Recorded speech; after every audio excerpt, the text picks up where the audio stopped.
Okay, so we're in our 2010 LR4 that we just picked up last night. Got it home just after dark. We got a battery charger on it. We're still getting a, see if it zooms in, transmission fault, low battery, please start engine, press brake. So we have a battery charger on it. It says it's about 75% charged. So I'm just letting it finish. But what we're gonna do is run a, you can see we're at, see if it picks it up, 13.2 volts. So we got our new Land Rover scanner. So we're gonna go in here and we are gonna start this scan.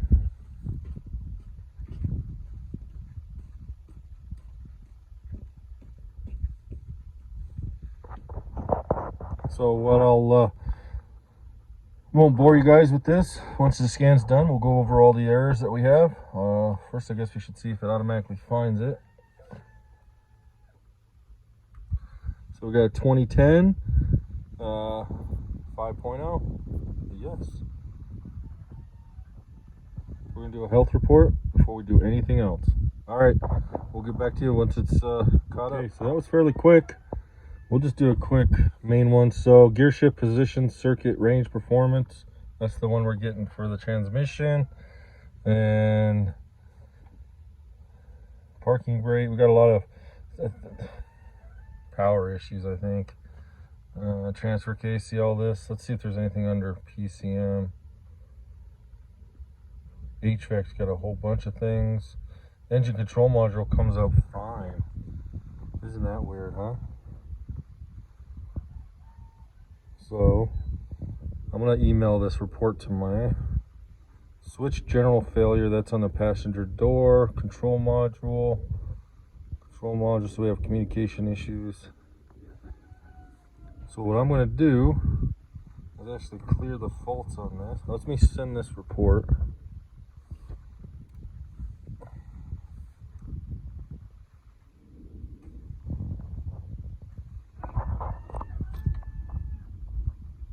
Okay, and we'll do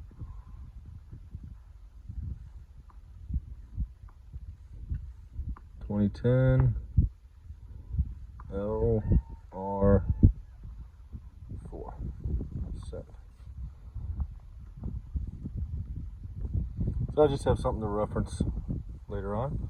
So now we can go back and we will do a clear code. If you want to, why not?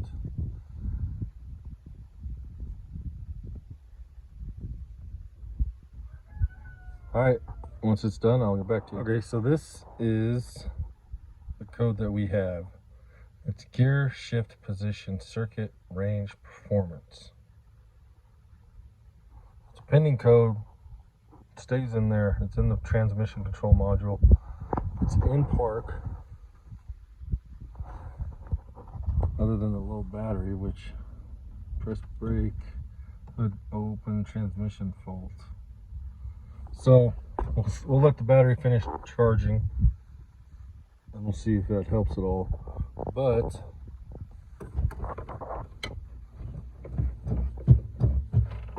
so if I go to start this,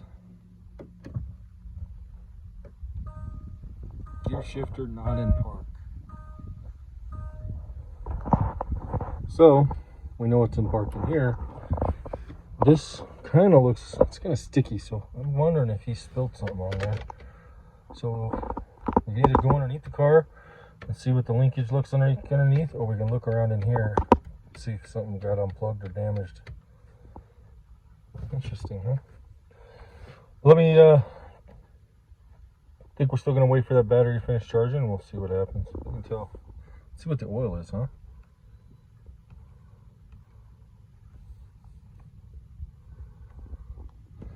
We'll go down to, hopefully you can see this. Go down to service menu, oil level. So it's at the max level.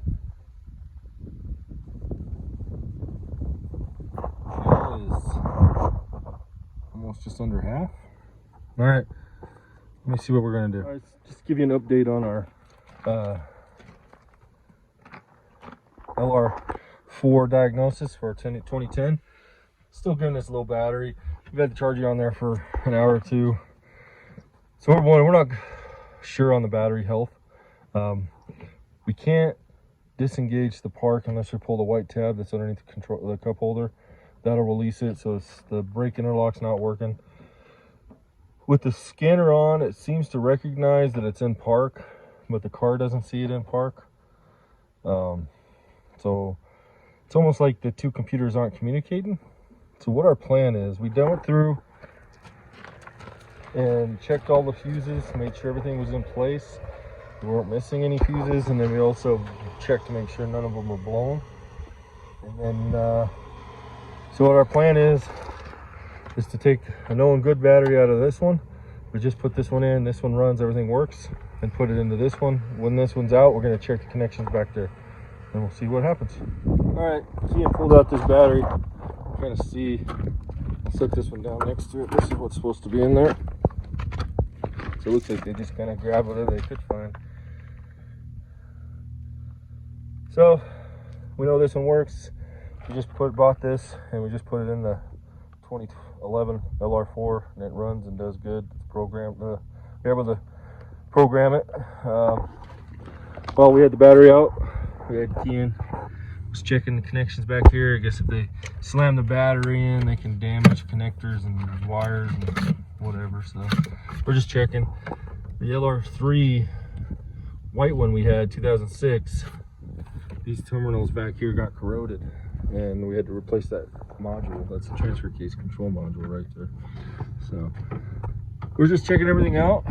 It was missing the battery hold down bracket, so we'll have to locate one of those depending on what we decide to do with the car.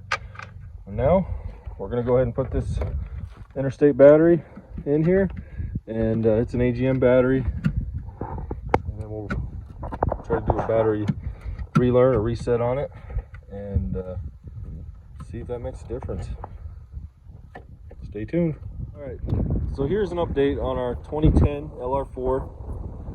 We swapped out the battery, and that fixed the low battery issue light that we had, but it still doesn't start. We're still getting that shift. So the car sees that it thinks it's not in park. The shift lever is in park. We go into the transmission control module, and it doesn't recognize some of the positions correctly. We disconnected the linkage to make sure that wasn't an issue, and we verified the transmission's getting its signal from the actual sensor inside the transmission or the module. So what we're thinking is there's a problem with the actual transmission control module itself, and it's not reading the position, or the sensor that reads the position. I'm not familiar with this transmission. So tonight I'm going to look at some schematics, check out some parts, but right now, as it sits, I would be guessing that the transmission control module might be faulty on this vehicle. Okay, I just wanted to show you the health report that I emailed myself on this car. You can see this shows the VIN, what year it is, the odometers in kilometers. But something to look at, it's a pretty nice format, so it kind of gives you everything up here in red. Let's tell you the errors that it picked up, and then this is what was normal. So it's kind of slick how they separate it. But if we go here, we can click on abnormal for the transfer case. And what I'm seeing here is several of these have this invalid data received from the transmission control module. So when I think, let's see, I think ABS is another one. Invalid data received from transmission control module. And I think those were the two, I'm sure. And then this is the TCM, so this is the Gearshift Position. So that's what we were focused on while we were troubleshooting. So if I take this into account and these other ones with this, from what we found just doing our troubleshooting, testing, this just kind of reinforces what we think is wrong. that being this transmission control module. So unfortunately, nobody sells a replacement other than Land Rover, and you have to get it programmed to the car by Land Rover. I'm not aware of any devices that I have that will do that for us, but there is one other option we might do. So we're gonna see if we can get this vehicle titled. If we can, then I'll let you know what we're gonna do with the transmission to fix this issue. So obviously still we got a battery doesn't belong in it, but our new battery charger that we went and picked up seems to be working. It's automatic, so it dropped it down to 3.3 volts or amps. Just a battery maintainer type charge. So we're gonna go ahead, close this one up, put the battery back in our 2011 that runs and drives, and do some research, figure out what we want to do.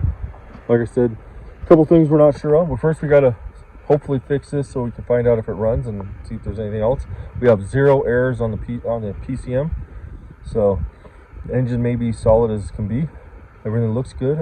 Looks like, just when I crawled underneath there, I checked the linkage. The front lower control arms on both sides look like they've been recently replaced. Tires are in good shape. If we can title it, we'll get it running and maybe we'll flip it, is what we're thinking.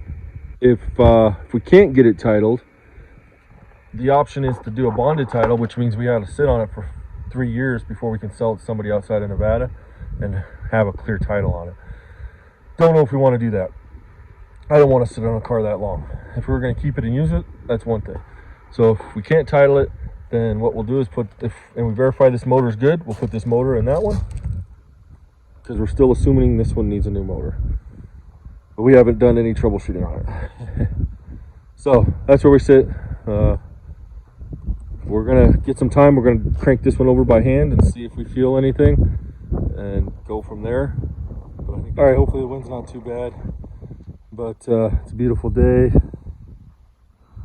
It's sunny, but we got bad news, just as I expected. We went to the DMV and they're not going to let us title it unless we, basically, the dealers that swapped the car back and forth around it, they didn't fill out the paperwork properly. So the wife did reach out to a couple of them. One of them didn't, their phone doesn't work anymore, so I'm wondering if they're out of business. The other one had no clue and wasn't sure, and recommend, we'd have to basically mail them the title that we have and the paperwork. So we're not sure.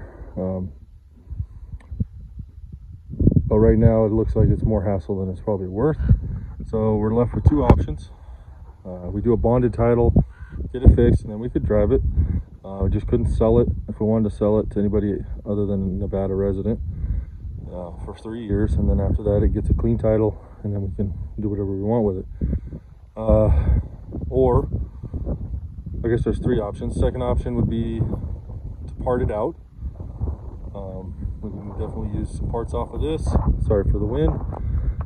Definitely use parts off of it for our other 2 LR4s. So that's an option, and we make our money back probably with whatever's left. Third option is we take the engine, we go the bonded title route, we take the engine out, use it in the black one, and then I got time to fix this motor or find another motor for it. And while we're waiting for the bonded title process to go through, and then we get the title and have it fixed up and working. So we're still trying to decide what we want to do, but that's where we're at right now, unfortunately.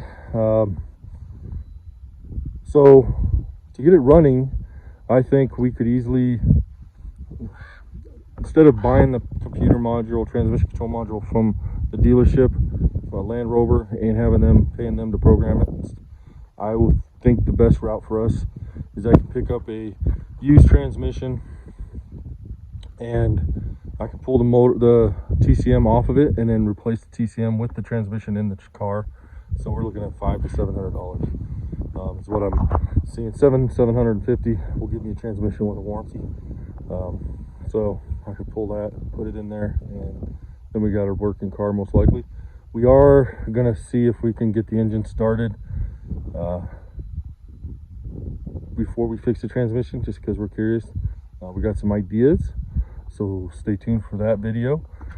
See if we can actually start it. But it'll have to get put into the shop. We want to jack it up and check all the wiring underneath, and then we'll do some testing to see if we can get it started. But that's going to be a wrap for this video. Hope you enjoyed it. Stay tuned for more.